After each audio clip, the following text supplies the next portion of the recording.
Bom dia. Feliz sábado. Que bom que você veio adorar o Senhor. O sábado é para isso. O sábado nós temos uma finalidade única. O sábado é o dia que nós paramos todas as nossas atividades, tudo aquilo que nós fazemos para o eu, para prestarmos a nosso Deus toda a honra e toda a glória. Nós vamos iniciar as primeiras horas de oração com a escola sabatina. Nós vamos recapitular aquilo que nós estudamos.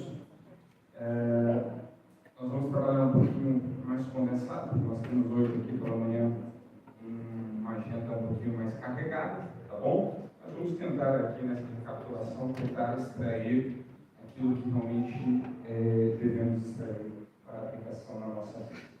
Vamos fazer uma oração antes e aí nós entramos a recapitulação. Oremos. Bondoso Deus, louvado seja o seu nome pela alegria que nós temos de poder te servir. É sábado, nós queremos agradecer a Ti por esse dia. Nós não estamos aqui para adorar o dia, mas sim para adorar o Senhor desse dia. Que ao parar nesse dia olhamos para o provisor da semana e vemos que até aqui o Senhor tem nos ajudado. Aceita a nossa adoração, o nosso louvor. Agora nós vamos abrir a tua palavra. Espírito Santo nos conduz a toda a verdade bíblica. Mais uma vez oramos em nome de Jesus. Amém. Muito bem. Eu consigo fazer PowerPoint? Como a gente vai fazer um negócio mais conversado, eu não preciso de PowerPoint. Bom, nós vamos trabalhar aqui de uma forma que todos consigam entender e absorver o conteúdo. Fidelidade, né? Deus é fiel. Esse é o título da semana que nós estudamos, da lição que nós estudamos essa semana. Deus é fiel. É muito comum nós vermos em alguns carros, alguns adesivos escritos assim: Deus é fiel, né? E aí vem a pergunta: Deus é fiel, e você? E eu? Eu sou fiel? Eu sou fiel. Certa vez eu assisti uma semana de oração que não sai mais da minha cabeça. Fala que fidelidade é a prova de amor. Fidelidade é uma prova de amor. A fidelidade de Deus para conosco é a demonstração do caráter dele. Ou seja, é a demonstração de que ele é amor. Foi o que nós entendemos na lição dessa semana. Que a fidelidade de Deus está revelada por meio do seu amor, por cada um de nós. Muito bem. Como vocês já sabem, isso aqui é uma escola sabatina. E como vocês também já sabem, eu sou professor. E professor, pastor, vocês vão falar demais. Então eu preciso que vocês sabatinam comigo aqui, tá bom? Então, está precisando aqui ter um momento de ping-pong, tá certo? Então vamos lá. Você pode levantar as suas mãos, eu levo o microfone até você e você participa também desse momento aqui da recapitulação. Quando nós vamos aqui, então, para a história do povo de Israel, nós percebemos o quanto Deus foi realmente fiel em sua promessa e também o povo, por adquirir aquilo que Deus havia prometido, foi resultado também da sua fidelidade para com Deus. Nós encontramos dentro dessa caminhada rumo à terra prometida, rumo a Canaã, nós percebemos que Deus coloca alguns pontos de fidelidade a ser cumprido pelo povo, para que assim eles pudessem então entrar na promessa ou receber ali o que Deus havia prometido. Uma delas era permanecer na aliança que Deus havia feito com o povo. Ok? Em domingo nós encontramos aqui que a aquisição da terra prometida se deu então pela lealdade e a fidelidade do povo ao Senhor. Eu gosto muito de ler as perguntinhas que nós temos aqui na lição, porque as perguntas nos trazem assim, uma clareza do corpo ali do texto do dia. Lá em Josué, capítulo 21, do verso 43 e 45, diz a respeito de o que Josué 21, 43, Josué 21, 43 e 45, diz a respeito de Deus. Como essas palavras se aplicam não apenas à terra prometida histórica, mas também à realidade de nossa salvação. Bom, não podemos esquecer que a história do povo de Israel se aplica também aos cristãos modernos, tá? Mas o contexto e a promessa da terra prometida, ela se cumpre, obviamente, também na promessa final, tá? Na nossa redenção eterna. Esses versos que nós encontramos aqui em Josué, capítulo 21, versos 43 e 45, apresentam o clímax do livro de Josué, que resume então sua teologia central. Eles destacam um dos principais temas de todo o livro: fidelidade a Yahvé, a aliança, mas ela também nos mostra as suas promessas e cumpre seu juramento em todas elas, ok? Mas todo o sucesso que Israel obteve para entrar na terra prometida são atributos exclusivamente divinas e confiadas a Deus, ok? O sucesso do povo de Israel, agora estou indo para a segunda-feira. O sucesso do povo de Israel está ligado à obediência aos princípios divinos. Quando nós olhamos para o sucesso cristão, nós percebemos que o sucesso cristão está ligado àquilo que Deus mesmo nos deu como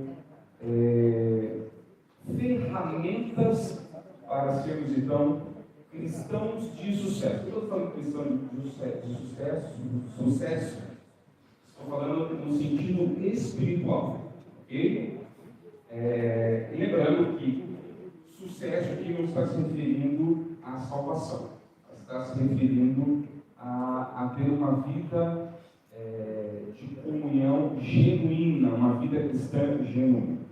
Efésios capítulo 6, eu convido você para abrir a sua Bíblia. Efésios capítulo 6, do versículo 11 ao verso 18, nós temos aqui suprimentos espirituais para termos então aí sucesso na nossa vida cristã. Quais são eles? O versículo 11 diz assim: revestidos de toda a armadura de Deus, para poder ficar firme contra as ciladas do diabo. Porque a nossa luta não é contra o sangue e contra a carne, sim contra os principados e potestades, contra os dominadores deste mundo tenebroso, contra as forças espirituais do mal nas regiões celestes. Portanto, tomai toda a armadura de Deus, para que possais resistir no dia mau, e depois de teres vencido tudo, permanecer inabaláveis. Estai, pois, firmes, cingindo-vos com verdade e vestindo-vos da couraça da justiça. Verso 15. Calçai os pés com a preparação do Evangelho da paz, embraçando sempre o escudo da fé, com o qual podereis apagar todos os dardos inflamáveis do maligno. Tomai também o capacete da salvação e a espada do Espírito, que é a palavra de Deus, com toda oração e súplica, orando em todo o tempo no Espírito, e para isso vigiando com toda perseverança e súplica por todos os santos. Bom, percebemos então aqui que há suprimentos espirituais para que nós possamos, então, termos uma vida cristã genuína de sucesso. Ok? Repetindo aqui, quando eu falo vida cristã de sucesso, eu estou dizendo que você, sendo mais claro, eu não estou falando de teologia de prosperidade, tá bom? Nós estamos falando aqui de uma vida cristã genuína, uma vida cristã que agrada a Deus, de inteira submissão a Deus. Ok? Qual foi o segredo, então, do povo de Israel obter a vitória dentro do contexto em que Deus o levou, tirou do cativo, o levou para o deserto e eles entraram na terra prometida? A obediência àquilo que Deus havia colocado diante deles. O sucesso, respondo novamente, repito novamente, o sucesso está ligado à obediência aos princípios divinos. A vitória vem de Deus e ela continuará, e Ele continuará lutando por eles e por nós. A cada dia, se nós formos completamente submissos a Deus. Eu acho que esse microfone aqui está umas falhadinhas. Sabe a bateria? Está tudo certo? Tudo bem. Ok? Vamos lá? Posso passar para frente? Estou com medo ali, porque está todo mundo debatendo aqui, pastor ali. Está tumultuando demais. Vamos lá, Marcelo. Feliz sábado a todos. Tem uma frase que eu gosto muito. Ela diz assim: nós queremos um banquete de Deus, mas oferecemos migalhas a Ele. E essa questão de obediência, na Bíblia ela vem trazendo vários pontos, que a obediência é extrema por a importância da obediência. E a gente se apega muito ao que eu quero e não a, como você acabou de ler aí. Será que todos nós, muitos de nós que realmente nos declaramos cristãos, estamos realmente querendo a presença de Cristo? Ou estamos buscando somente momentos eclesiásticos? Diferente, uma coisa da outra. Na minha casa, eu sou cristão, eu vivo com os princípios que eu levanto a bandeira a ser, porque quando a gente levanta uma bandeira de cristão, os nossos vizinhos veem, no trabalho as pessoas olham, na igreja é fácil ser cristão, não é? Mas e dentro da minha casa? Será que a Nádia me olha assim? Será que meus filhos me olham assim? Será que meus vizinhos, o que eles ouvem? Será que o que eu ouço, o que eu como, aquilo que eu vejo, então tudo isso é o que eu ofereço a Deus. Será que realmente a minha vida está condizendo ao que eu estou dizendo ser? Então, às vezes a gente reclama porque não estamos recebendo bênçãos de Deus, como foi o crescimento espiritual do povo e recebeu a terra como promessa de Deus, mas a gente está oferecendo migalhas e quer que Ele nos dê, e reclamamos quando não vem.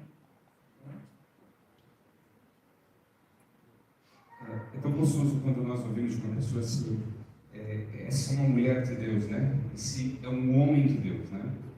E isso é resultado dos seus frutos, né? Pelos seus frutos os conhecereis, né?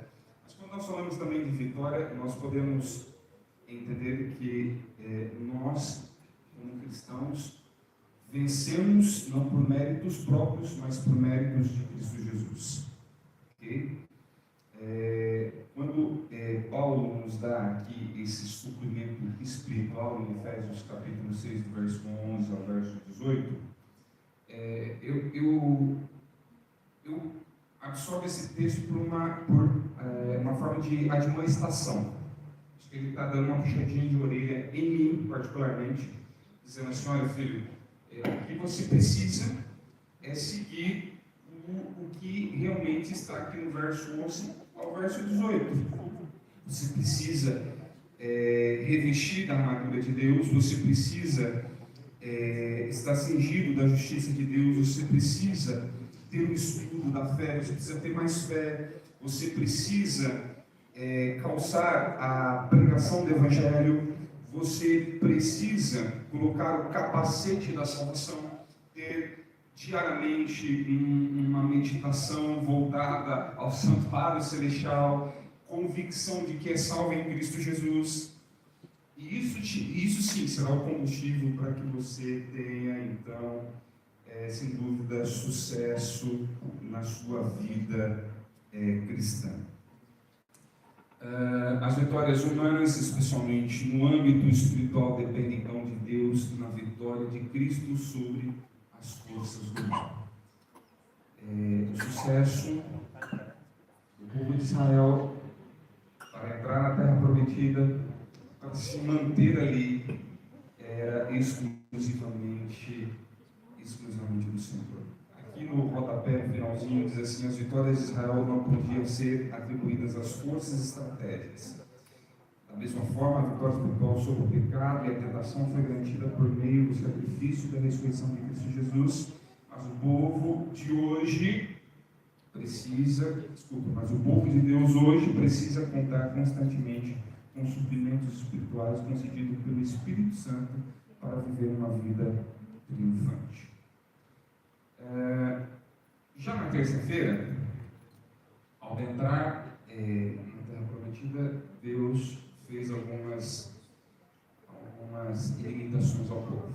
Uma delas é cuidado com a vizinhança, cuidado com as nações vizinhas, porque há nações vizinhas pagãs que podem influenciar vocês a se desviarem, a saírem do contexto do que Deus realmente quer para vocês. Tem 4 pontos aqui que eu listei dos riscos que o povo de Israel poderia ter ao se envolver então com as nações vizinhas. E depois eu vou citar aqui 4 riscos que nós cristãos dos tempos modernos podemos estar correndo se também desviarmos daquilo que Deus propôs para nós. Mas antes de lermos aqui esses riscos, por que você acha que Josué assumiu então uma posição tão firme quanto ao relacionamento de Israel com as nações vizinhas? Deus entrega a Terra Prometida e diz assim: cuidado com essas nações vizinhas. Cuidado, ok? Se permaneçam entre vocês israelitas, não se misturem com eles. Por que ele se manteve firme? Olha, porque ao se misturar com povos pervertidos, eles se contaminariam espiritualmente e trariam mal sobre si e sobre o povo. Ok? Os 4 riscos que eu relacionei aqui foi: primeiro, amizade com povos pagãos. Os povos pagãos eram um sério problema. 1 Coríntios 15, 33 diz assim: as más conversações corrompem os bons costumes. Então, a proposta de Deus era que o povo de Israel continuasse nos princípios puros do ensinamento de Deus para eles. Ou seja, qual foi o resultado para que, claro, uma junção de 2 coisas ali: os méritos é de Cristo Jesus, os méritos é de Deus, para que nós possamos vencer e ter sucesso na vida cristã como eles tiveram lá. Mas a obediência deles para com Deus fez com que eles chegassem aonde? À Terra Prometida. A lealdade, a obediência, a fidelidade deles fizeram com que eles chegassem à Terra Prometida. Mas se eles se misturassem a povos pagãos, os costumes poderiam ser então corrompidos. Ok? Os valores, segundo ponto, os valores e as ideologias. Israel poderia assimilar suas ideologias com aqueles povos. Nós temos uma questão muito perigosa, principalmente nos tempos modernos. E ali eu listei a parte dos cristãos. A filosofia diz que nós temos uma estrutura filosófica. Todos nós temos uma estrutura filosófica de vida. Ela é composta de pressuposição, cosmovisão e ética. Ok? E essa estrutura filosófica de vida, ela é formada a partir daquilo que você se alimenta. Ok? Se você sentar com um corintiano, de cada 10 palavras dele, 11 ele vai falar do Corinthians.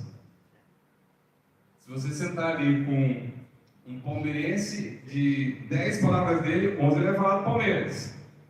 Se a gente falar ali de assunto de futebol.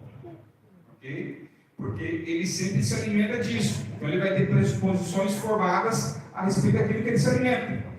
Então, por isso Deus diz, olha, toma cuidado para não se misturar com as nações pagãs, porque elas podem corromper essa estrutura filosófica de vida. A gente vai a vários outros pontos a serem analisados. Mas primeiro, amizade íntima com infiéis. Professor, eu não posso ter amigos? Você pode ter amigos. Você pode ter amigos cristãos e não cristãos. Eu tenho amigos não cristãos. Mas esses amigos não cristãos, eles não influenciam a minha vida. Vou te dar um exemplo. Lá atrás, antes de eu fazer teologia, eu trabalhei na recepção de um hospital, aqui em Limeira, Santa Casa de Limeira. E o hospital que nós temos adventistas. Eu não vou porque o local não condiz com a minha fé, o que eles estão cantando não condiz com o que eu acredito. Ela disse, mas eu sou uma pessoa de família, meu marido é de família, os amigos de família. Aí entrou uma enfermeira na conversa, ela disse, mas por que você não vai? Eu falei, porque eu sou cristão. Ela disse, você é de qual igreja? Eu falei, eu sou adventista do sétimo dia. Aí a enfermeira disse, mas fulano é adventista do sétimo dia, vai. Aí a médica pegou o olho e falou assim, o quê? Ele é adventista do sétimo dia? Ah, aquele lá é adventista do sétimo copo. Então, quando nós falamos aqui, e quando a Bíblia nos fala para tomarmos cuidado com amizades íntimas com infiéis, não é que você não pode ter amizades, mas não pode se deixar ser influenciados por essa amizade. Para que assim você viva uma vida ética mundana, longe dos princípios bíblicos. A aceitação de ideologias marxistas, segundo ponto. Cuidado. Como tem crescido nos tempos de hoje o ceticismo. Essa nova forma de interpretar a Bíblia, adaptar a Bíblia aos meus costumes, ao que eu creio. Claro que isso é resultado do iluminismo. Iluminismo, agora falando como professor de história, e por favor, não atire pedras. Iluminismo não é algo ruim, mas é algo perigoso. Tá? Pessoas têm a liberdade de poder explorar o conhecimento, de explorar o saber. Tá? Mas tomem cuidado com a aceitação de ideologias marxistas e valores mundanos que relativizados por meio das Escrituras e dos mandamentos. Lembra aqui da estrutura filosófica de vida? A sua única regra de fé é a palavra de Deus. A Bíblia diz, né? Certifica-nos na verdade, a tua palavra é a verdade. A única verdade absoluta para nós cristãos é a Bíblia. Então vivemos em um período perigoso. Terceiro, falsos cultos e a idolatria do eu. Quanto mais o tempo se aproxima para a volta de Jesus, o que mais aparece aí são falsos profetas, falsos cristos. E pessoas deixando a Bíblia de lado e dizendo assim, eu vou viver aquilo que o meu coração manda. Mas se esquece que Deus é o coração. E o quarto, o jugo desigual. Da mesma forma que Deus aconselhou o povo de Israel, Ele também aconselha ao povo cristão dos tempos modernos. Cuidado com o jugo desigual. Mas, professor, quando eu conheci ele, eu conheci ela, eu não era cristão. Paulo diz para você não se separar. Continue com ele, continue com ela. Mas se hoje você é cristão, procure se relacionar com alguém que está dentro dos mesmos princípios e valores que você. Ok? Muito bem. Deus alerta Israel e aos cristãos atuais. Citei aqui esses 4 pontos para que assim possamos viver em conformidade com aquilo que Deus nos pede. Para a gente ir para a reta final e concluir, a ira do Senhor. Pessoal, quer dizer alguma coisa? Não? Pastor, quer dizer alguma coisa? Posso seguir? O pessoal aí do fundo quer dizer alguma coisa? Rafa, quer dizer alguma coisa? Aqui alguém quer dizer alguma coisa? Complementar? Tudo beleza? Posso seguir? Então vamos lá, para a gente ir para a reta final. A ira do Senhor. Quando nós falamos da ira de Deus, nós temos que entender que ira é um sentimento. Ok? A ira é um sentimento. A ira é a resposta justa de Deus ao mal. Ok? Eu posso dizer que a ira de Deus é um descontentamento de Deus com a injustiça. É um descontentamento com Deus com as práticas do mal. Nós encontramos aqui em quarta-feira acerca da ira do Senhor. O povo experimentou a ira do Senhor. Eles, durante a peregrinação pelo deserto, eles puderam ali sentir o gostinho da ira do Senhor. Mas eles entenderam que a ira do Senhor é a resposta, novamente, justa ao mal, sem nenhum tipo de parcialidade. O amor é justiça e estão disponíveis para todos. Portanto, a ira do Senhor se resume no descontentamento com aquilo. Eu citei 4 fatores aqui da ira do Senhor, tá? Bem rapidinho aqui para você, tá? Primeiro, a ira em si não é pecado, é um sentimento, um descontentamento com algo. Segundo, a ira de Deus é a resposta natural do seu amor pela justiça e de sua santidade diante do mal. Okay? Então a ira é a resposta do amor de Deus. É a resposta do amor de Deus. Terceiro, a ira de Deus não é vingativa e imprevisível. Mas a ira de Deus é a resposta de que há justiça. 4. Deus dá a oportunidade para que todos se arrependam e aceitem a Jesus como o Senhor e Salvador da sua vida. Então, olha só, a ira não é um castigo. A ira nós podemos resumir como amor, justiça de Deus. Vamos lá para a reta final. Nós vamos para quinta-feira, onde nós encontramos então a ordenança de Deus. A ordenança de Deus é que nós amamos a Deus sobre todas as coisas e amamos ao próximo.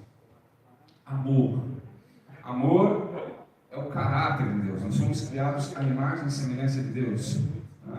Quando a Bíblia diz que nós somos criados à imagem e semelhança, a imagem e semelhança porque nós somos belos como Deus e nós temos o caráter como Deus. O caráter de Deus é o amor. A base do caráter de Deus é o amor. É o amor.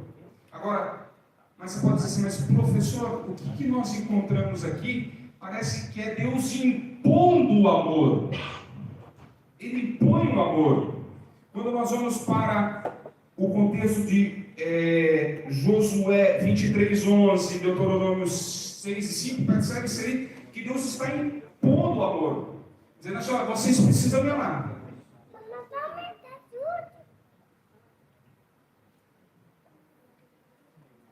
Não é que Cristo está impondo aqui a nós o amor. Ele ordena o amor, porque amor gera amor. Concorda comigo? E todos que amam querem ser amados. Naturalmente Deus te ama. E se naturalmente Deus te ama, Ele espera que eu e você também o amem. Já ouviu aquela frase assim? amor não correspondido? Você já sofreu por amor para alguém? Amava alguém, né? Lá no ensino fundamental a gente fazia isso, né? Diz que a primeira namorada é a professora. A gente era apaixonado, mas não correspondia, né? Mais ou menos isso. Jesus é apaixonado por você, mas você não corresponde por esse amor. O que ele ordena aqui é que você o ame. É que você o ame. Para concluir, professor, e qual o melhor segredo para amar? E como eu sei que realmente eu estou amando? Temos aqui um pastor Udal que pode me ajudar, mas eu vou tentar simplificar aqui e concluir. Quando eu me formei, eu fui para Minas Gerais. Minha esposa, e eu não era casado ainda, eu namorava a Maiara, e minha esposa ficou aqui em Barueri, na Grande São Paulo. Nós namorávamos por IAD. E era WhatsApp. E quando a gente chegava em casa, a gente não via a hora de pegar o telefone para a gente conversar. Para a gente saber como estava um outro. Essa era a única ferramenta que nós tínhamos para nos relacionar. E quanto mais nós nos relacionávamos, mais nós queríamos estar perto. Aí sabe o que a gente fez? A gente falou assim, a gente precisa noivar. Nós tínhamos aí 2 anos de namoro. Precisa noivar. Marcamos a data do noivado, mas com uma projeção de que nós iríamos casar depois de 2 anos. E nós noivamos em um domingo, quando foi na segunda-feira, ela já foi lá na loja, já encomendou o vestido, e na terça loja eu encomendei o vestido. Eu falei, mas mulher, para aqui 2 anos. Mas ela disse assim, mas é que eu não consigo ficar longe. Ela, quanto mais nós nos relacionamos, mais perto de ti eu quero estar. Aí eu me senti, né? Falei, eu sou garanhão, né?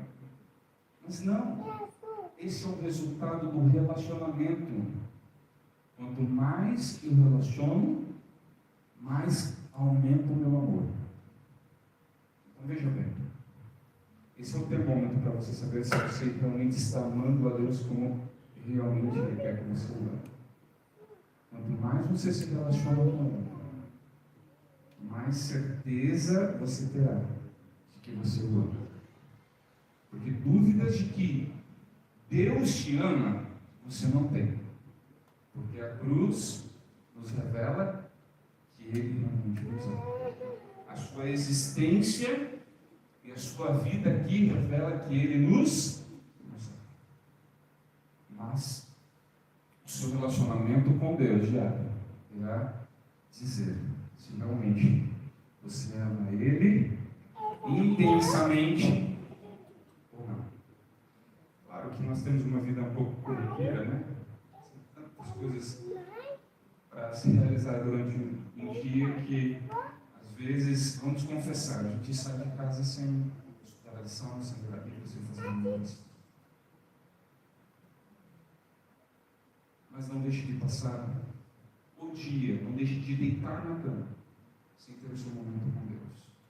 Assim como eu, no final do dia, eu e minha esposa conversávamos pelo WhatsApp enquanto estávamos namorando.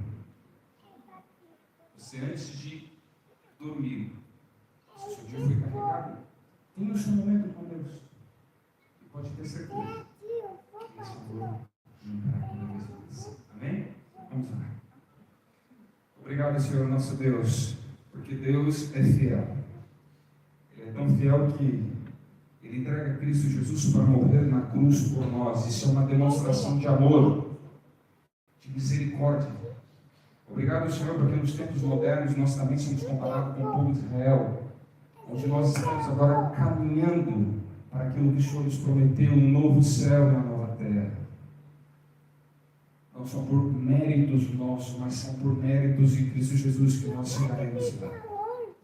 Mas assim como o Senhor colocou alguns limites, assim como o Senhor admoestou o povo de Israel, o Senhor também tem nos admoestado com aquilo que pode nos afastar dessa caminhada que nos conduz à vida. Olhamos para a Bíblia, usamos ela como um meio de nos alimentar e temos aqui a nossa estrutura filosófica de vida cristã baseada na Bíblia e na vontade de Deus. Nos dê, ó Deus, oferecendo, eu quero receber em suas mãos, oro em nome de Jesus. Amém. Obrigado, igreja.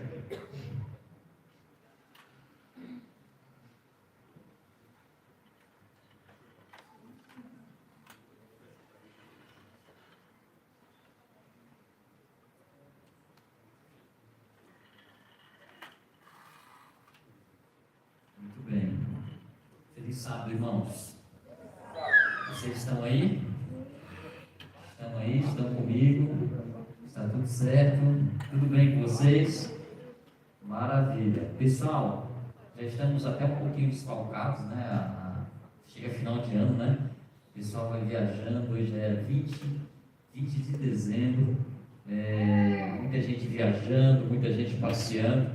Eu queria que, eu acho que eu vou para cima mesmo, para mim poder me escutar melhor, se vocês me derem licença. E daí eu fico aqui na fita da caixa de som e consigo saber como é que está o negócio.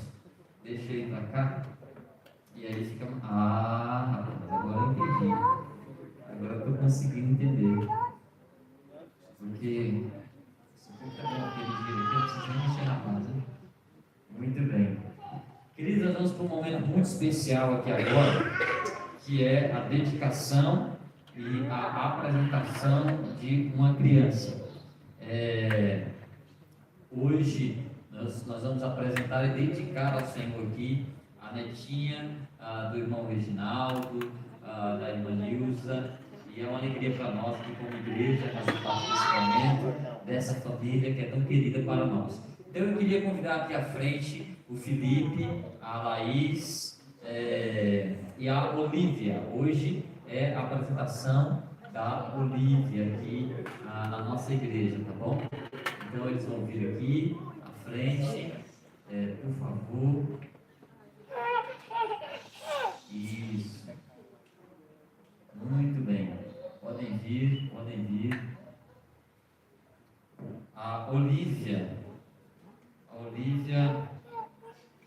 ela nasceu no dia 10 de setembro desse ano, de 2025, olha só, tá bem recente. Podem subir aqui, por favor, Felipe, a Laís, olha só, coisa mais linda. Tudo bem? Obrigado por nos dar essa alegria de poder dedicar a Olívia ao Senhor nessa manhã.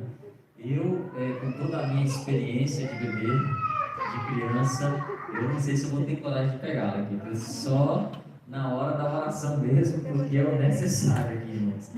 Mas o momento aqui vai ser bem breve, até para não cansá-lo também, mas é um momento muito especial, porque parabéns pela filhinha de vocês, louvado seja Deus. O momento de apresentação, de dedicação da criança, em primeiro lugar, é um momento de gratidão a Deus pelo milagre do nascimento.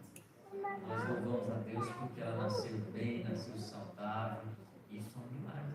Milagre do nascimento, milagre da vida, milagre da existência. Vocês sonharam e está aí. Ela está aqui hoje. Então, essa é a primeira coisa. A segunda coisa da dedicação de criança, o segundo objetivo, é o comprometimento dos pais, o compromisso dos pais em cuidar, em educar a criança nos caminhos do Senhor. Né? Como nós estamos falando aqui na lição da Escola Sabatina, nós vivemos um mundo tão difícil. Né? Hoje, o que assusta mais as pessoas a terem um filho ou filha é o contexto que nós estamos vivendo de pós-modernidade, onde é tão difícil nós educarmos, porque assim, agora está simples, hein? A fase mais simples, eu acredito, olha, irmãos, é difícil, né? Mas quem é pai aqui entende. Quando está bebê, a gente tomara que cresça, né? Aí quando cresce, a gente fala, como se a gente voltasse a ser daquele tamanhozinho lá, que a gente tinha controle, que a gente tinha cuidado, né? Mas eu acho que acredito que a fase mais difícil é você educar, dentro do contexto que nós estamos vivendo, pós-modernidade, você criar ali, educar nos caminhos do Senhor é muito mais difícil. Mas hoje é um compromisso que vocês assumem também. Então, é um agradecimento, um louvor a Deus pelo nascimento, é um compromisso dos pais em educar nos caminhos do Senhor, né, Olívia? E também é um compromisso da igreja do Taquaral, assumido nessa manhã, de ajudar vocês, de apoiar vocês nessa missão.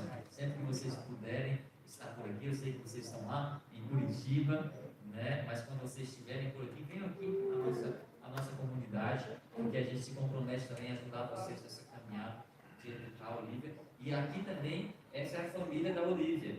Vocês dedicaram e apresentaram ao Senhor nessa igreja, a Olívia faz parte dessa família. Tá? Ela sempre tem um lar. Então, quando a Olívia for crescendo, ela perguntar assim, papai, a gente vai em alguma igreja, você fala, a igreja Taquaral, é lá em São Paulo, filho. Mas é lá que você foi dedicado ao Senhor. Ela vai receber um certificado, vai receber uma Bíblia, e vocês vão poder mostrar para ela quando ela crescer, aonde ela foi dedicada. Viu? E também o quarto objetivo é, de fato, ser aqui consagrada ao Senhor. Então, a Olívia dessa manhã vai ser consagrada e separada ao Senhor. Eu queria ler um texto bíblico com vocês, que é um texto bíblico muito conhecido da Escritura Sagrada, que está aqui no livro de Provérbios. Né? Tem um texto aqui em Provérbios, capítulo 22, versículo 6, que diz assim, olha, ensina a criança no caminho em que deve andar, e ainda quando for velho, não se desviará dele. Então, o papel de ensinar a criança. Hoje, quem está nessa responsabilidade é vocês. Uma grande responsabilidade, Felipe, uma grande responsabilidade, Laís, né? Thaís, de vocês ensinarem a criança. E o melhor jeito de... A Bíblia usa até uma palavra, que é inculcar, que é você repetidas vezes ensinar a criança no caminho que ela deve andar. E o melhor jeito de ensinar uma criança no caminho que ela deve andar é trilhando esse caminho. Porque criança é assim, nós já fomos crianças, não faz muito tempo, né? A gente era criança, não, esses dias a gente estava na adolescência, né? Mas a gente aprende com os nossos pais não pelo que eles falam, mas pelos que eles fazem mesmo. A gente vira um espelho. Vocês agora, você, Felipe, é a referência de homem que a Olívia vai ter para o resto da vida. Estou colocando medo, mas não é medo, não, é realidade. A maneira como ela enxerga o pai é a maneira como ela vai definir o que é homem na vida dela. Então, você é referência de homem. E você é referência de mulher. Ela vai olhar para você, você vai ser o espelho para ela. Então, por isso que vocês ensinam a criança no caminho que ela deve andar. E os filhos, a Bíblia diz que são a herança do Senhor. E o que é interessante? Quando chegar naquele grande dia, Deus não vai nos perguntar, Jesus não vai nos perguntar assim, olha filho, cadê o carro que eu te dei? Cadê a casa que eu te dei? Cadê os recursos que eu te entreguei? Essa não é a pergunta que Deus vai nos fazer. A pergunta é, Felipe e Thaís, cadê os filhos que eu te dei? Os filhos são herança do Senhor. E aí vocês vão poder dizer, em nome de Jesus, Senhor, está aqui a filha que o Senhor me deu. Porque no final das contas, a Olívia pertence ao Senhor. E o Senhor confiou a Olívia a vocês. Para que vocês a eduquem, para que vocês a ensinem, para que vocês caminhem junto dela. E com certeza Deus vai guiar os passos de vocês, vai dar sabedoria, vai dar discernimento. E nessa manhã, nós vamos então dedicar e separar a Olívia para o Senhor. E ela vai ser guardada pelo Senhor. Ela vai ter o seu anjo da guarda. E o Espírito Santo está sobre ela. E ela vai ser ali guiada pelo Espírito Santo. Ela jamais pode esquecer desse momento. Ensine ela, filha, você foi separado para o Senhor. Foi dedicado ao Senhor. Eu queria aqui convidar a irmã Fernanda, por favor, venha aqui à frente. A gente vai fazer aqui um ato simbólico agora, na Bíblia, que tem a história de Jesus, de uma maneira, uma linguagem infantil, né, que é a menina dela, que vocês contaram para ela. E essa é a Fernanda, ela vai nos ajudar aqui com esse momento. Então é assim, o que nós vamos fazer para a igreja? Para mostrar para vocês para a igreja. Aqui tem a historinha de Jesus. Aqui nós vamos carimbar o pezinho dela nessa Bíblia. Então, depois vocês vão, quando ela crescer, vai dizer: filha, isso aqui, por incrível que pareça, filha, é o seu pé. Só que você estava um pouquinho mais jovem, quando a gente carimbou aqui, indicando que a Bíblia vai ser para ela a lâmpada para os pés e luz para os caminhos.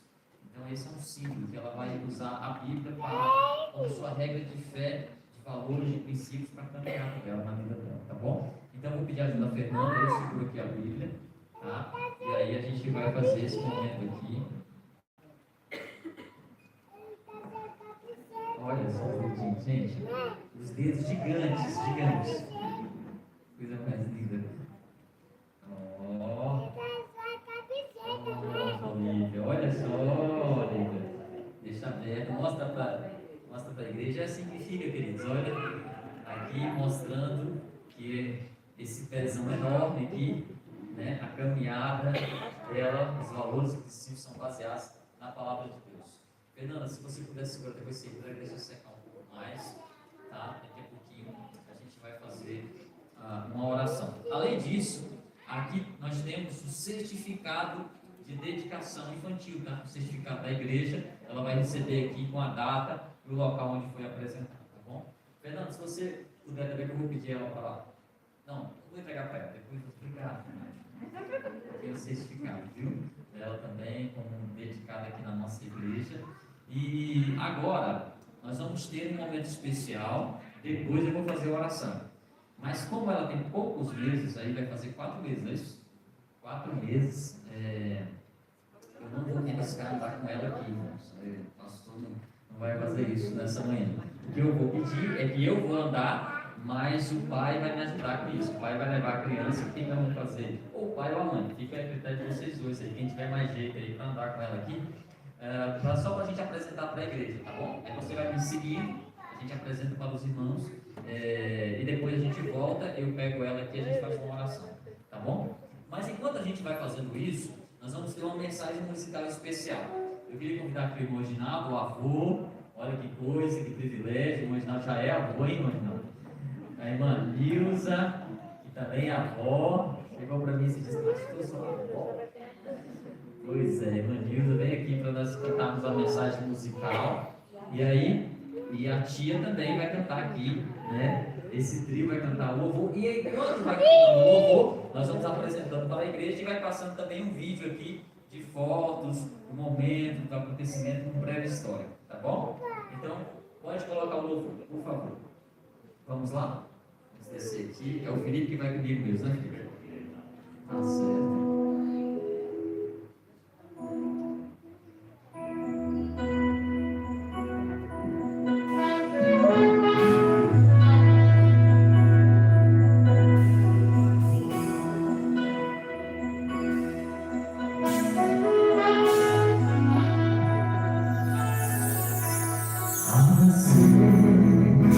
Eu ouvi você chorar.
trio familiar, né?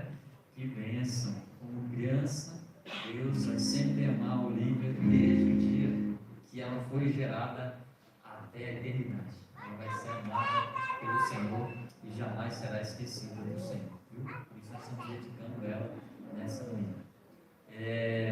Queridos, eu queria convidar a igreja, do jeito que vocês estão mesmo, vocês fiquem em reverência, em atitude de oração, porque nós vamos nos ajoelhar aqui, os avós também podem ficar aqui, a tia também, e eu vou ficar aqui mesmo pertinho de vocês, meu filho, eu já desisti. Eu vou ajoelhar com você aqui também, e a gente vai juntos aqui, ajoelhados na presença do Senhor, dedicar a Olivia, tá bom? Vamos ajoelhar, pessoal? Vamos nos esforçar para isso aqui.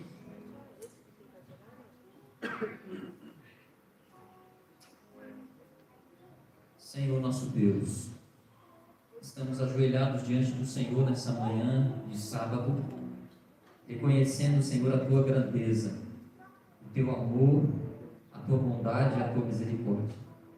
Nós louvamos e agradecemos ao Senhor, Pai, pela vida da Olivia. Obrigado, Senhor, pelo milagre do nascimento. Obrigado porque o Senhor cuidou e tudo deu certo, nasceu saudável, Senhor. E nós louvamos a Ti por isso. Obrigado porque o Senhor tem cuidado do Felipe e da Thaís. E o nosso pedido nessa manhã, a nossa oração nessa manhã, na verdade, Senhor, é para entregar a Olivia em Tuas mãos. Pai, a Olivia está dedicada ao Senhor, consagrada ao Senhor. Pai, por favor, que a Olivia possa continuar crescendo em graça e sabedoria diante do Senhor.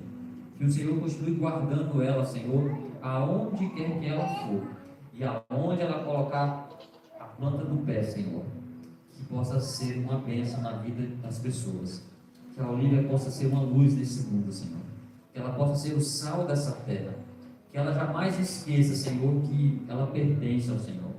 Por isso, Senhor, a guarde, a proteja do mal desse mundo, que ela possa seguir sempre, Senhor, com a certeza da Tua companhia, que o Senhor está ao lado dela. E nessa manhã também, Senhor, nós pedimos, por favor, Senhor, dê sabedoria ao Felipe e à Thaís. Que o Senhor possa dar sabedoria para que eles possam educar a Olivia nos Teus caminhos. Que eles possam, Senhor, ser um exemplo na família, um exemplo de pai, um exemplo de mãe, e que a Olivia possa olhar para os pais com orgulho, porque eles também caminham no Senhor, caminham nos caminhos do Senhor. Por favor, Senhor, tenha misericórdia e continue cuidando de cada um de nós. Em nome de Jesus, amém. Obrigado aos pais pela confiança. Deus abençoe vocês, viu?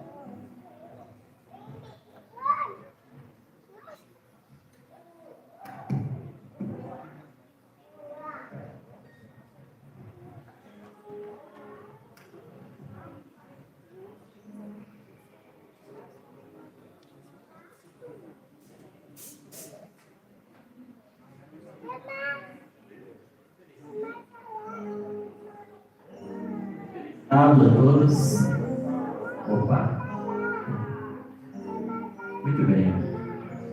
Muito feliz aqui nesse sábado. Que bom ver todos vocês aqui, familiares, amigos, pessoas queridas que nós amamos.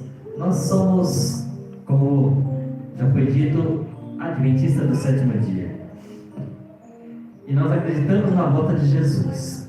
E eu tenho certeza que você também acredita e está se preparando para isso. Mas enquanto Ele não vem, nós vamos louvar, vamos adorá-lo e vamos cantar louvores em seu nome. Eu peço para que você fique de pé nesse momento e entregue o seu coração a Deus. Vamos cantar, vamos louvar sobre esse Deus maravilhoso que tem feito grandes maravilhas em sua vida e em minha vida também. Toque em minhas mãos, que Deus nesse sábado possa tocar em suas mãos e tocar em seu coração.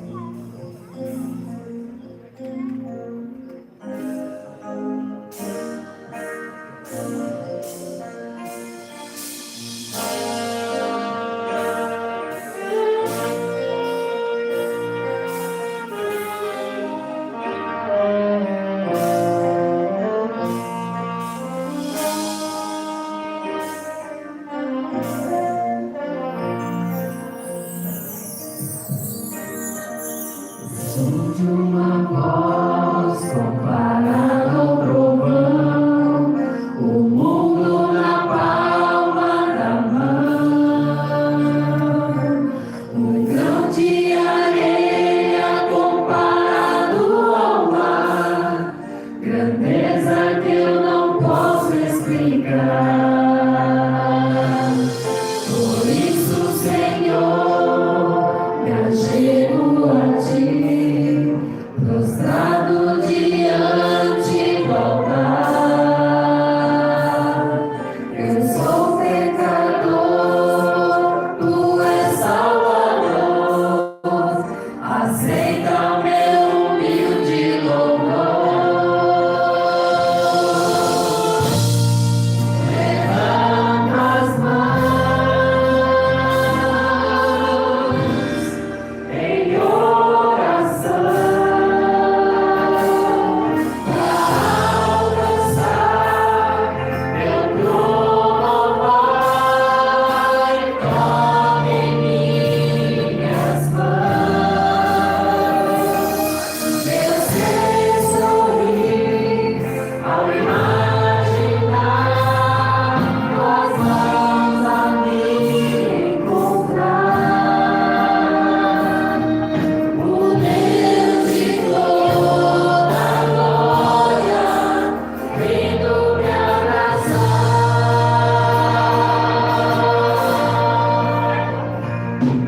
O som de uma voz comparado ao trovão, o mundo na palma das mãos. Um grão de areia comparado ao mar, grandeza que eu não posso explicar. Por isso, Senhor, me achego a ti, prostrado diante do altar. Eu sou pecador, tu és Salvador, aceita o meu humilde louvor. Levanta as mãos em oração para alcançar teu trono, Pai. Toque em minhas mãos, meu ser sorrir ao imaginar tuas mãos a me encontrar. O Deus de toda glória, vindo me abraçar.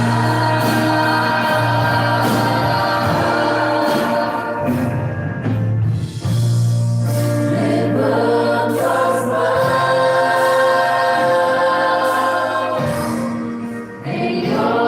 as mãos em oração para alcançar teu trono, Pai. Tome em minhas mãos, meu ser sorrir ao imaginar tuas mãos a me encontrar. O Deus de toda glória, vindo me abraçar.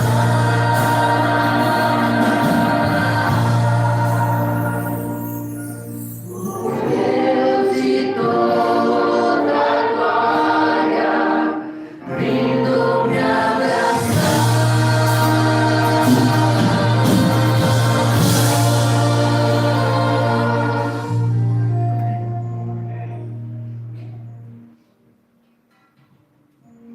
Muito bom dia. Que bom que nós estamos aqui. Que alegria poder nos abraçar. Que alegria poder sentir que Jesus nos abraça. Olha para quem está do seu lado e diz: que bom que você veio. Olha para quem está atrás: que bom que você veio. Que bom que vocês estão aqui. Louvado seja Deus pela sua presença. Que bom que você está aqui. Em espírito de adoradores e reverência, eu quero convidar vocês para nos ajoelhar e para orarmos. Aqueles que puderem, Fiquem de joelhos.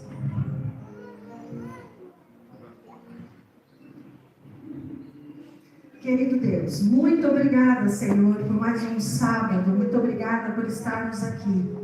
Obrigada, Pai, porque é o teu amor, é a tua bondade que permite que louvemos e que te agradecemos. Pai, dá-nos um espírito adorador. Viemos aqui para te adorar. Viemos aqui para te servir, Pai. Estamos aqui, somos teus filhos amados, teus filhos escolhidos. Perdoa, Pai, todas as vezes que não entendemos a tua vontade sobre a nossa vida. Pai, aqui está a tua igreja reunida, queremos pedir a tua união. Aqui está, Pai, cada um de nós, com dúvidas, incertezas, alegrias. Muitos aqui, Pai, muitas vezes chegamos aqui com sentimentos de fracasso, de derrota, mas também chegamos aqui com alegria, porque temos a oportunidade de estar aqui. Por isso, queremos te dar glórias e louvor e te pedir, permaneça aqui conosco, permaneça neste lugar. Abençoa, Senhor, esse culto, abençoa o nosso louvor, a pregação. Abençoa, Pai, cada um de nós aqui. E que nosso pensamento, as nossas ações, sejam unicamente para louvar a Ti. Não permita, Pai, que nenhum sentimento, não permita, Pai, que nenhum mal se instale em nossa vida, em nossa casa, em nossa família.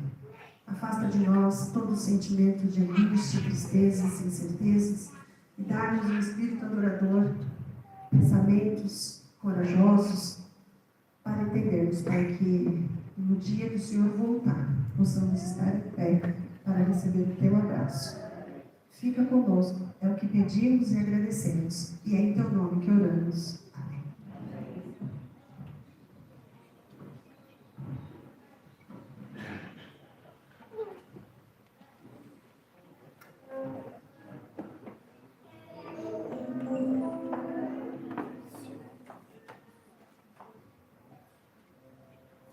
Provai e vede histórias de fé e fidelidade, história de hoje, quando Deus prepara o caminho. Meu nome é Irene, sou mexicana, estudei comunicação e mídia na Universidade de Monte Morelos. Fui voluntária por meio da SBA e atualmente estou morando no Brasil. Durante toda a minha vida, sonhei com a oportunidade de servir em algum lugar do mundo, mas não estava preparada, porque não falava inglês muito bem e só falava meu idioma nativo, que é o espanhol. Eu nunca tinha tido contato direto com outra cultura, mas pela graça de Deus, Ele permitiu que eu trabalhasse como consultora durante meus anos de universidade. Também conheci pessoas de muitos lugares e origens sociais diferentes. Isso me levou a viajar para os Estados Unidos e participar da bela atividade de colportagem. Durante esse período, aprimorei meu inglês e quando voltei ao México, recebi um chamado especial para trabalhar como professora de inglês em uma escola adventista na região de onde meus pais são. Sem ter nenhum conhecimento ou preparação para ser professora, muito menos na área de idiomas, fiz um esforço e consegui aprender ainda mais. Trabalhei por 2 anos nessa escola e, mesmo assim, estava procurando opções de voluntariado e, no momento menos esperado, surgiu a ideia e a oportunidade de servir na Ásia Central. Aceitei o chamado, abri mão de tudo o que tinha, porque em meu coração eu sabia que não seria apenas por um ano. Eu me despedi de meus pais, de toda a minha família e de meus amigos da igreja. Então, peguei um voo que durou mais de 17 horas e cheguei ao meu destino tão esperado. As atividades que realizei durante meu primeiro ano foram ensinar espanhol e inglês. E, curiosamente, Deus já estava me preparando, pois o inglês é a base para se comunicar em outro país onde não se fala espanhol ou português. O tempo passou e mudei de país, mas continuei na mesma região do mundo, e isso me trouxe muitas lembranças agradáveis. E lá, eu pude ter uma família durante os 5 anos em que morei lá, e eles se tornaram um capítulo incrível em minha vida.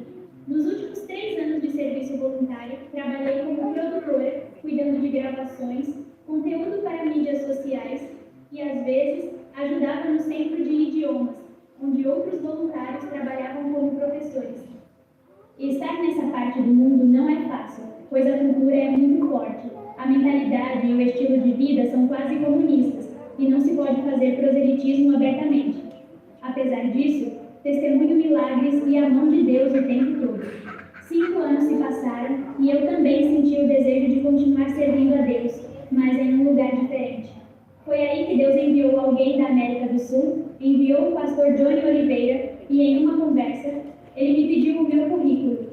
Fiz o que ele me pediu. Eu estava em constante oração e, graças a Deus, consegui vir aqui para o Brasil para trabalhar na área de serviço voluntário adventista. Agora, depois de 2 anos, trabalhando como consultora de marketing do Serviço Voluntário Adventista da sede sul-americana, posso e tenho a oportunidade de ajudar muitos jovens para que eles também possam realizar o sonho que um dia tive. Minha fé cresceu ainda mais. Por estar longe de minha família em meu país, Deus me mostrou que Ele é meu Pai e que nunca me abandona. Ao assistir a este vídeo, convido a dar de todo o coração a parte que pertence ao Senhor, e Ele lhe dará mais do que você precisa.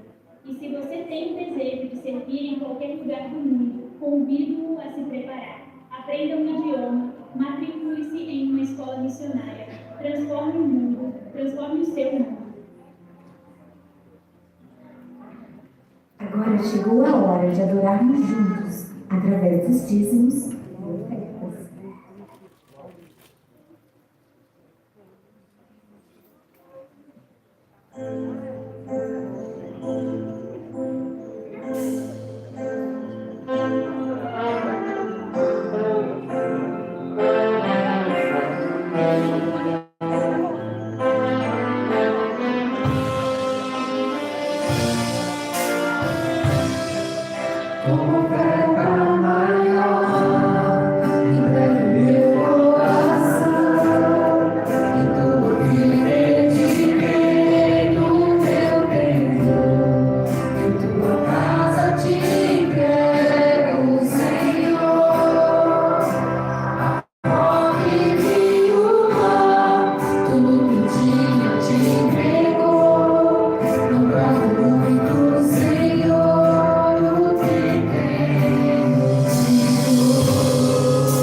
Eu queria primeiramente agradecer a nossa banda da Igreja do Taquaral, o pessoal do vocal, a você que está aqui nesse sábado, nessa manhã. Viemos aqui justamente com o mesmo objetivo. Primeiramente agradecer, Deus tem sido tão maravilhoso com a gente. Deus tem nos livrado de tantos problemas. Deus tem nos dado tantas bênçãos que realmente nós não temos como agradecer e como retribuir tudo isso. Se você está aqui hoje, é porque você tem um propósito. A Bíblia fala que nós somos o sal da terra. Existem dois tipos de sal. Não sei se você conhece, se você entende um pouquinho.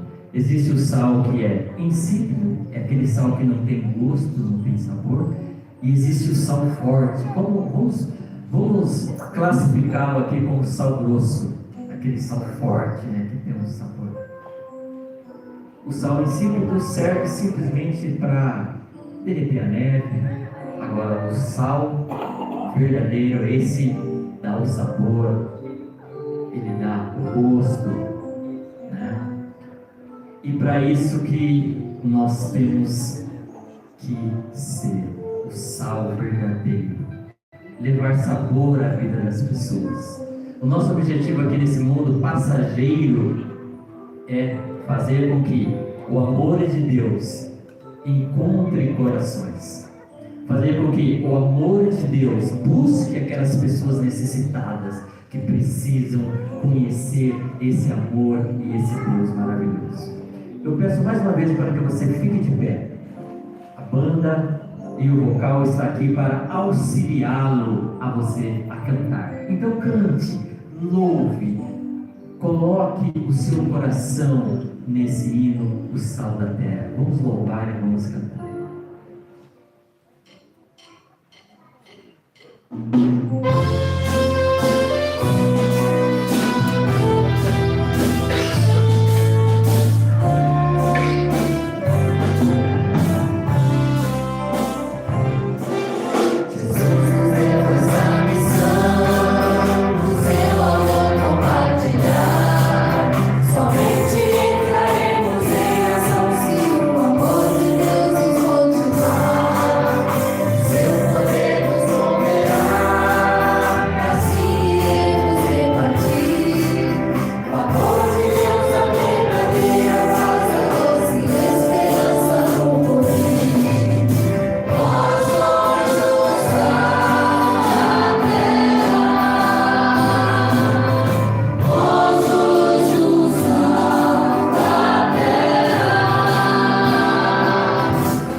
Assim como o sal, nós também somos dependentes das mãos de Deus.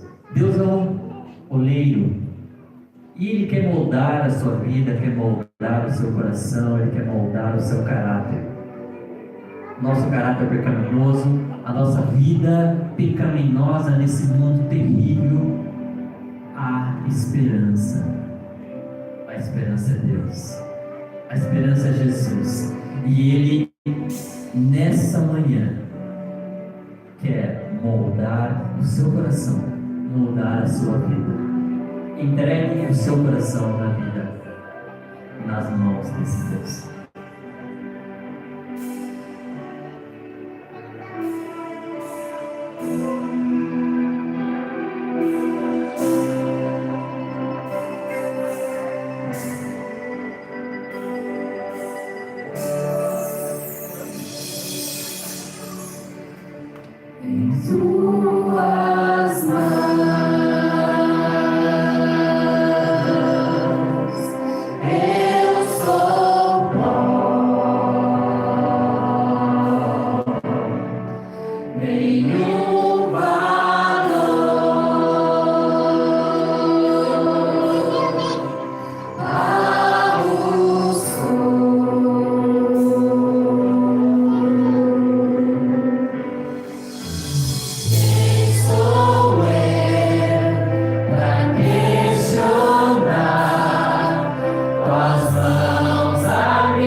Além de sermos moldados pelas mãos de Deus, sermos transformados pelo seu caráter, pelo seu amor, Ele fez uma promessa a cada um de nós. Ele prometeu que voltaria e nos levaria para um outro lugar. Não conhecemos, não sabemos como é esse lugar, mas Ele prometeu. Ele prometeu e Ele vai cumprir. Essa viagem que faremos até o céu, nós iremos passar por vários mundos, Iremos conhecer. Você já imaginou você ao lado do seu anjo? Você ao lado do seu anjo e ele mostrando para você: olha, está vendo aquela estrela? Está vendo aquele mundo? Olha, tudo que Deus criou, Deus fez com as suas próprias mãos. E ao chegarmos nessa cidade maravilhosa, ao chegarmos nessa cidade santa, iremos primeiramente olhar para o rosto de Jesus e contemplar as suas mãos feridas, pagas pelo seu amor, pela sua vida.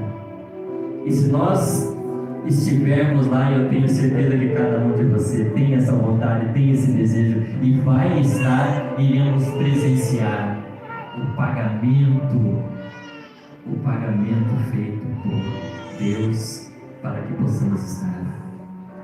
Que nessa manhã, eu não sei qual é a sua dificuldade, qual é o seu problema, qual é as suas frustrações, mas independente do que você passa nessa manhã, entregue o seu coração a Deus. Faça um propósito de estar com Ele nas nuvens dos céus. Eu tenho certeza que você tem esse desejo. Vamos cantar com todo o nosso coração lá no céu.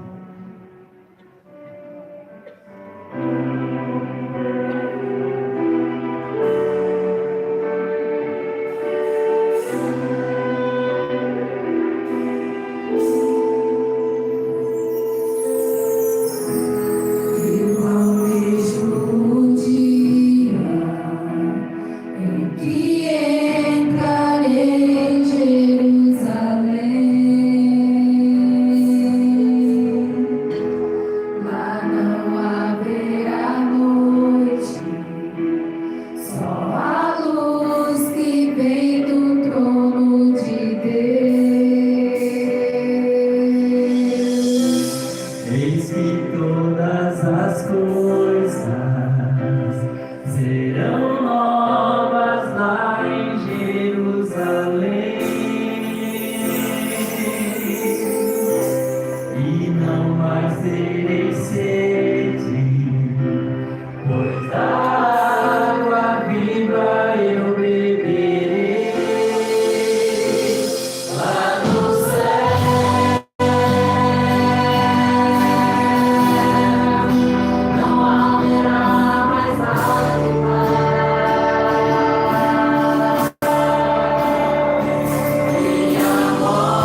vamos dobrar os nossos joelhos, nós vamos falar com Deus, ok? Aqueles que puderem.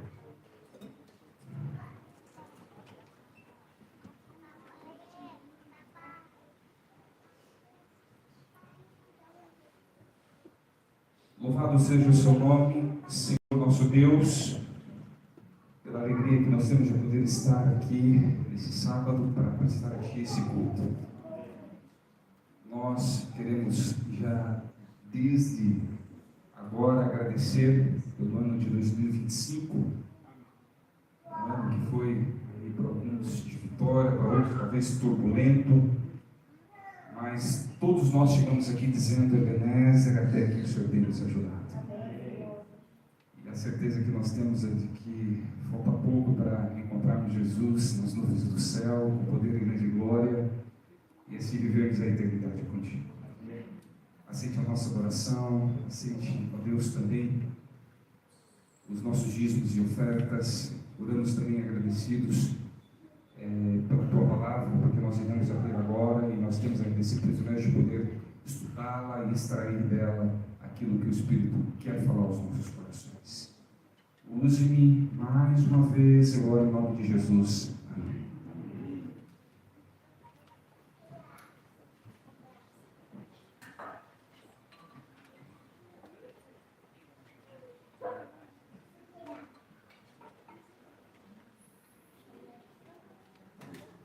Muito bem. Olha eu de novo, viu? Hoje fiquei exclusivamente para falar. Bom? Mas eu falo pouco, porque dentro de sala de aula é 45 minutos, não é? Eu falo muito. Não falo pouco? Tem uma aluno aqui para me defender. Mas nós vamos ficar dentro do tempo aqui, tá bom, Chico? Como que a nossa igreja está bonita, viu? É gostoso ver a igreja cheia assim, não é? A gente se sente tão feliz e eu quero dizer, como parte dessa igreja, que vocês são muito bem-vindos, tá bom? Venha cultuar conosco aqui todo sábado, tá bom? Venha fazer parte dessa família, tá bom? É uma família nova, tá? Nós iniciamos esse ano aqui de 2025, mas é uma família aconchegante, acolhedora, receptiva, tá bom? Eu tenho certeza que ao começar a congregar aqui conosco, você vai se sentir como um de nós aqui, tá bom? Deus abençoe você por estar aqui conosco. Queridos,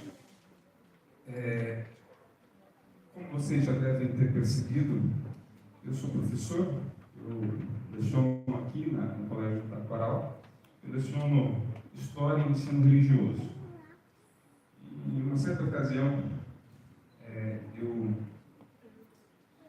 pedi para que os alunos de uma determinada turma, em uma folha, escrevesse o que é Jesus para você. O que é Jesus para você? Para escrever no quadro lá, o que é Jesus para você, ou quem é Jesus para você. Choveu um monte de virtudes acerca de Jesus.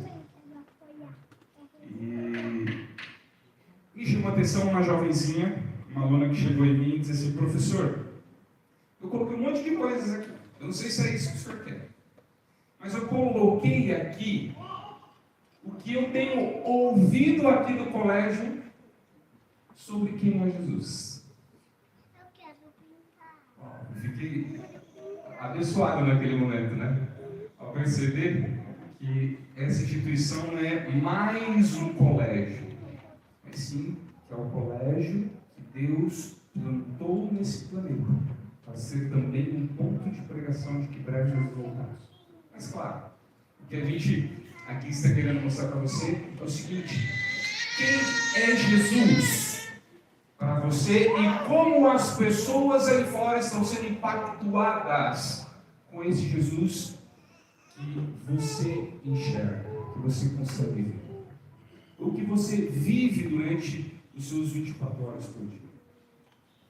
Na lição aqui a gente mencionou alguns pontos que Deus realmente espera de nós para que nós tenhamos sucesso espiritual na vida. Quando a gente fala de sucesso espiritual, a gente não está falando aqui de finanças, Mas nós estamos falando assim de fé genuína. Fé genuína. E quando alguém se deparar com você e se relacionar com você, vivenciar os dias com você, conseguir enxergar em você um Cristo imprimido, um Jesus imprimido em você. Ou melhor, o caráter imprimido em você. Eu vou iniciar com essa pergunta para você de forma pessoal, particular. Começa já a responder para você. E quem é Jesus para você? Quem é Jesus para você? Estamos ali a cerca de uma data comemorativa, 25 de dezembro. Não necessariamente dia 25 de dezembro Jesus nasceu, mas é uma data em que nos reflete o nascimento de Jesus e a figura de Jesus aqui na terra. Provavelmente algumas pessoas devem se deparar com alguns presépios, algumas ornamentações, e ali se perguntar: quem é esse Jesus? Quem realmente é esse bebê aqui? Quem é Jesus? Eu convido você a abrir as Sagradas Escrituras, o Evangelho de Mateus. Mateus capítulo 16, do verso 13 ao verso 16.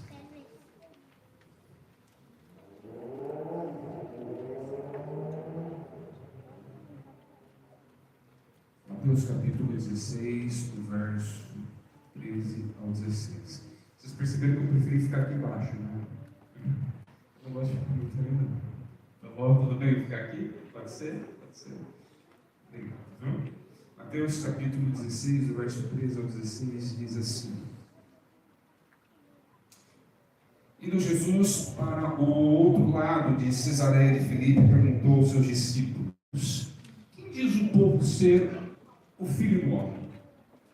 E eles responderam, uns dizendo João Batista, Elias, outros Jeremias e alguns dos profetas.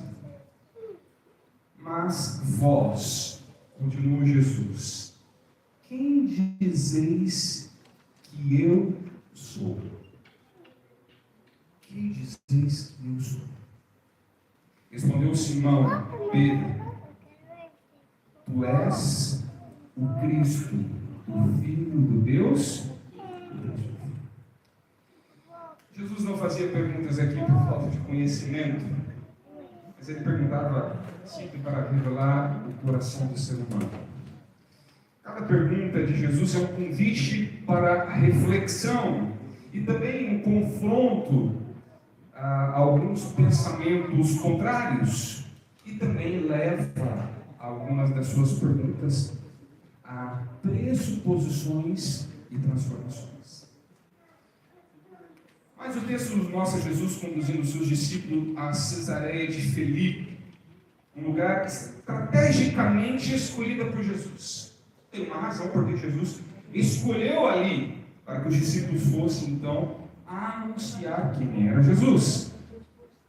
E foi ali que ele faz a seguinte pergunta: quem dizes que eu sou? O que aquelas pessoas estão dizendo a respeito de mim? O que está chegando para aquela nação acerca da minha pessoa? Não foi por acaso, como eu disse aqui, Jesus fazendo essa pergunta em Cesareia de Filipe. Olha como era Cesareia de Filipe. Ali era um centro de idolatria e sincretismo religioso.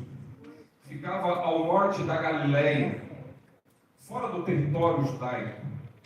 Ali havia templos para outros deuses. Inclusive havia um templo dedicado a César, onde culto ao imperador César era realizado. Também em São Paulo, ao Deus Pan, divindade grega ligada à natureza, à fertilidade, prazeres carnais. Era uma nação com um contexto voltado à idolatria e adoração a outros deuses. E foi aí que Jesus então disse, diante destas argumentações de quem é o verdadeiro Deus daquela nação, Jesus pergunta quem ele justamente é, onde o mundo oferece inúmeras respostas falsas. Quem dizes os homens, no versículo 13, quem dizes os homens ser o Filho de Deus? Jesus começa perguntando o que o povo diz, e ele traz à tona algumas opiniões públicas acerca de quem é ele. O povo via Jesus como um líder religioso, alguém, mais um que estava ali criando um movimento religioso, mais um ali que estava atraindo multidões para que talvez pudesse usar de uma estratégia religiosa para comercializar. Outros dizem ele é um milagreiro, ele é um operador de milagres, até dizendo que Jesus era feiticeiro. Outros dizem ele é um revolucionário, ele chegou aí para tirar o imperador do trono, ele vai assumir o trono, ele vem para resolver questões sociais. Talvez até disseram naquela época, talvez ele deve ser socialista. Então, diversas ideias vieram à mente acerca de quem era Jesus.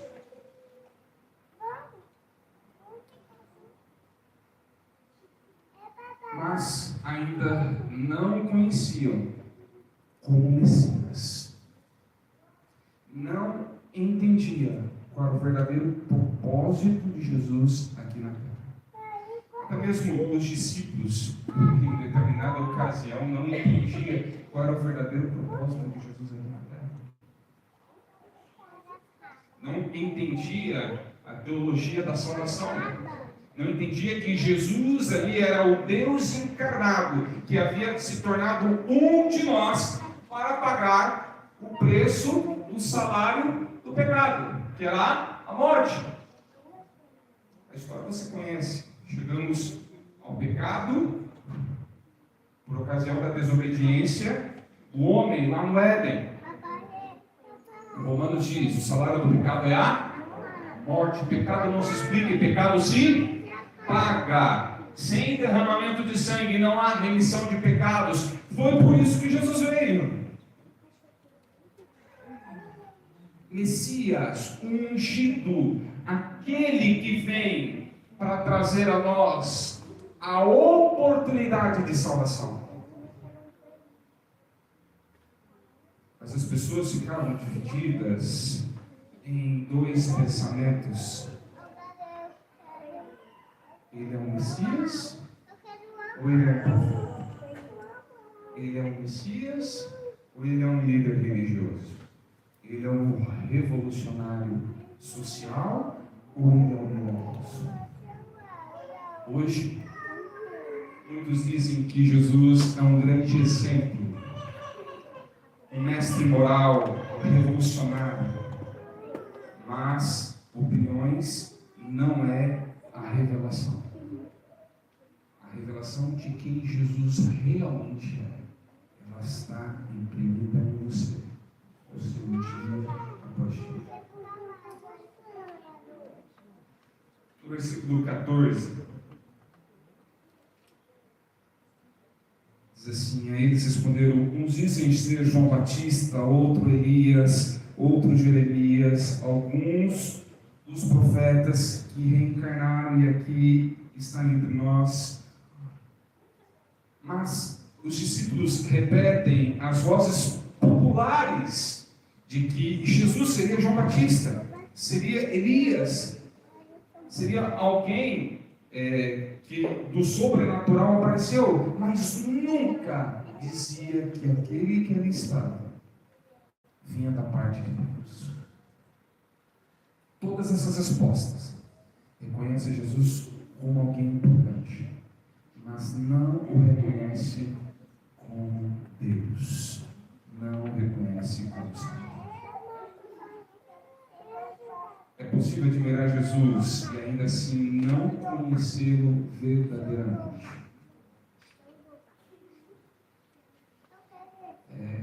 ainda é moda. Né? A gente fala que tem crescido o ceticismo nesse mundo, mas ainda é moda dizer que você é cristão. É moda. Porque essa nova hermenêutica, né, Wagner, de que eu posso adaptar a Bíblia para os meus costumes, faz com que aí fora há vários tipos de movimentos religiosos. Você concorda comigo? Então, dizer algumas palavras bonitas acerca de Jesus não significa que você conhece ele verdadeiramente. Verdadeiramente. Assim, eu disse na lição, conhecê-lo verdadeiramente, só teremos certeza de que conhecemos ele, ou melhor, o termômetro de que realmente nós conhecemos ele é por meio do nosso relacionamento diário. Relacionamento diário com Deus. Mas eu vou um pouquinho mais além acerca do relacionamento diário com Deus.